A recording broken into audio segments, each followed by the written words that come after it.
So hi friends, ഇന്നെന്താ special? ഇന്ന് ഞാൻ സ്പെഷ്യലായിട്ട് ഒരു പൈനാപ്പിൾ പച്ചടിയാണ് ചെയ്യുന്നത്.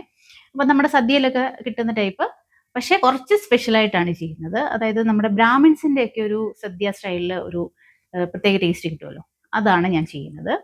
അപ്പം നമ്മുടെ വീഡിയോ ഫുള്ളായിട്ട് കാണുക, സ്കിപ്പ് ചെയ്യില്ല. ഇതിൻ്റെ ടിപ്സ് നിങ്ങൾക്ക് കംപ്ലീറ്റ് ആയിട്ട് കിട്ടണമെങ്കിൽ ഈ വീഡിയോ ഫുള്ളായിട്ട് കാണുക.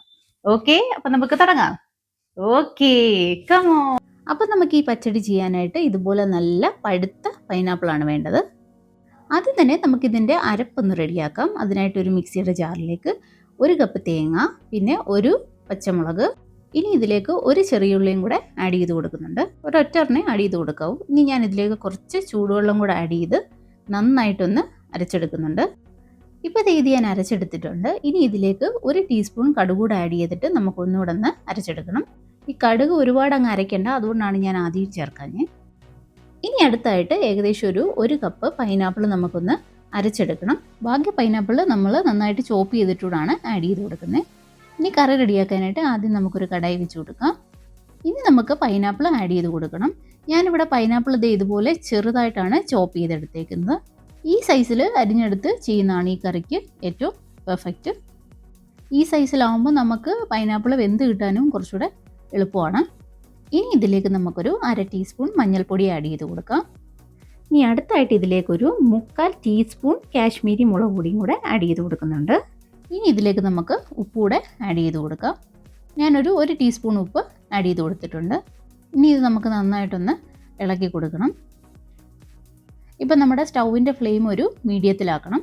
ഇനി ഈ പൈനാപ്പിളൊക്കെ ഒന്ന് വെന്ത് കിട്ടാനായിട്ട് നമുക്കൊരു 1/2 കപ്പ് വെള്ളം കൂടെ ആഡ് ചെയ്ത് കൊടുക്കാം.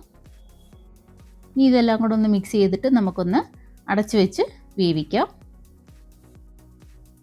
ഏകദേശം ഒരു 10 മിനിറ്റ് ആയിട്ടുണ്ട്. ഇനി നമുക്ക് തുറന്ന് നോക്കാം. ഇപ്പം നമ്മുടെ പൈനാപ്പിളൊക്കെ വെന്ത് വന്നിട്ടുണ്ട്. ഈ പൈനാപ്പിളിൻ്റെ പീസ് ഇതുപോലെ ഒന്ന് വെന്ത് കിട്ടിയാൽ മതി, നല്ലപോലെ അങ്ങ് ഉടഞ്ഞ് പോകണ്ട. അപ്പം നമ്മൾ ഈ കറി കഴിക്കുന്ന സമയത്ത് ഒരു പീസ് ഇങ്ങനെ കഴിക്കുന്നൊരു ഫീല് കിട്ടും. ഇനി ഇതിലേക്ക് നമുക്ക് അരച്ച് വെച്ച പൈനാപ്പിളിൻ്റെ പേസ്റ്റ് കൂടെ ആഡ് ചെയ്ത് കൊടുക്കാം. ഇനി ഇതുകൂടെ ചേർത്ത് നമുക്ക് നന്നായിട്ടൊന്ന് മിക്സ് ചെയ്യാം. ഇപ്പോൾ ഇതുകൂടെ ആഡ് ചെയ്തുകൊണ്ട് ഇതിൽ നിന്ന് കുറച്ച് വെള്ളം കൂടെ ഒന്ന് ഇറങ്ങും. അപ്പോൾ അതൊന്ന് ലൈറ്റായിട്ട് ഡ്രൈ ആയി കഴിഞ്ഞിട്ട് നമുക്കിതിലേക്ക് 1 ടേബിൾ സ്പൂൺ ശർക്കര പൊടിയും കൂടെ ആഡ് ചെയ്ത് കൊടുക്കാം.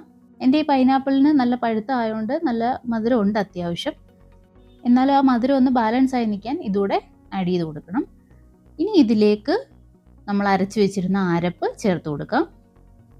ഈ അരപ്പ് ഇങ്ങനെ ചേർത്ത് കൊടുത്ത് കഴിയുമ്പോൾ ഇതിൽ നിന്ന് കുറച്ചുകൂടെ വെള്ളം ഒന്ന് ഇറങ്ങും. അപ്പം ആ ഒരു വെള്ളം നമുക്ക് ഒന്ന് കംപ്ലീറ്റ് ആയിട്ടൊന്ന് വറ്റിച്ചെടുക്കണം.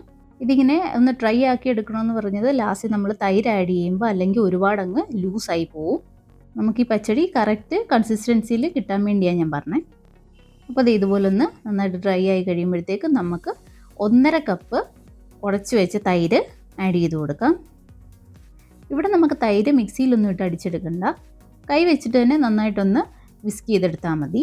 പിന്നെ ശ്രദ്ധിക്കേണ്ടത് ഒരുപാട് പുളിയുള്ള തൈര് യൂസ് ചെയ്യില്ല. ഞാനിവിടെ എടുത്ത തൈര് ഒരു 1.5 കപ്പ് അടുപ്പിച്ച് മിൽക്കി മിസ്റ്റിൻ്റെ തൈര് എടുത്തു. പിന്നെ 1 ടേബിൾ സ്പൂൺ ചെറിയ പുളിയുള്ള തൈരൂടെ ആഡ് ചെയ്തിട്ടാണ് ഞാനൊന്ന് വിസ്ക് ചെയ്തെടുത്തത്. ഇങ്ങനെ ചെയ്യുന്നതുകൊണ്ട് പുളിയുടെ ആ ഒരു എഫക്റ്റൊന്നും അറിയത്തില്ല, പക്ഷേ നല്ലൊരു ടേസ്റ്റാണ്. ഇനി നമുക്ക് ഫൈനലായിട്ട് ഇതൊന്ന് താളിക്കണം. അപ്പോൾ ഇതാണ് ഇതിൻ്റെ മെയിൻ ഹൈലൈറ്റ്. ഇതിലേക്ക് നമ്മൾ ഓയിൽ യൂസ് ചെയ്യുന്നില്ല. ഇവിടെ 2 ടേബിൾ സ്പൂൺ നെയ്യാണ് യൂസ് ചെയ്യുന്നത്. ഈ ഒരു താളിപ്പ് നമ്മൾ നെയ്യിൽ ചെയ്ത് ആഡ് ചെയ്യുന്നതുകൊണ്ടാണ് ആ കറിക്ക് ആ ഒരു ടേസ്റ്റ് മെയിനായിട്ട് കിട്ടുന്നത്. നെയ്യ് ചൂടാകുമ്പോൾ 1 ടീസ്പൂൺ കടുക് കൂടെ ആഡ് ചെയ്ത് കൊടുക്കണം. പിന്നെ ഇതിലേക്കൊരു 3 വറ്റൽമുളക് ആഡ് ചെയ്ത് കൊടുക്കാം.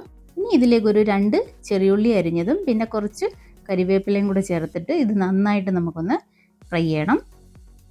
ഈ നെയ്യിൽ ഇങ്ങനെ ഫ്രൈ ചെയ്യുമ്പോൾ തന്നെ ഇതിന് നല്ല ഒരു പ്രത്യേക സ്മെല്ലാണ്. അപ്പോൾ ഇത് നമ്മൾ ആ കറിയിലേക്ക് കൂടെ ആഡ് ചെയ്യുമ്പോഴത്തേക്ക് അതിൻ്റെ ഫ്ലേവർ ഒന്നുകൂടെ ഇരട്ടിയാവും. ഇതിങ്ങനെ ആഡ് ചെയ്യുന്നതുകൊണ്ടാണ് ഈ കറിയുടെ സ്പെഷ്യലായിട്ടുള്ള ഒരു ടേസ്റ്റ് കൂടെ നമുക്ക് കിട്ടുന്നത്. ഇനി ഇതിലേക്ക് ഫൈനലായിട്ട് നമുക്ക് ആഡ് ചെയ്ത് കൊടുക്കേണ്ട 1 കപ്പ് ഫ്രഷ് ആയിട്ടുള്ള കറുത്ത മുന്തിരിയും കൂടാണ്. ഇതുകൂടെ ആഡ് ചെയ്ത് കഴിഞ്ഞ് ഇതെല്ലാം കൂടെ നമുക്ക് നന്നായിട്ടൊന്ന് മിക്സ് ചെയ്തെടുത്താൽ നമ്മുടെ സൂപ്പർ ടേസ്റ്റി ആയിട്ടുള്ള പൈനാപ്പിൾ പച്ചടി ഇവിടെ റെഡിയായി. അപ്പോൾ ഇനി അടുത്ത വട്ടം സദ്യ ഉണ്ടാക്കുമ്പോൾ ഈ ഒരു റെസിപ്പി മസ്റ്റായിട്ടും ട്രൈ ചെയ്ത് നോക്കണേ.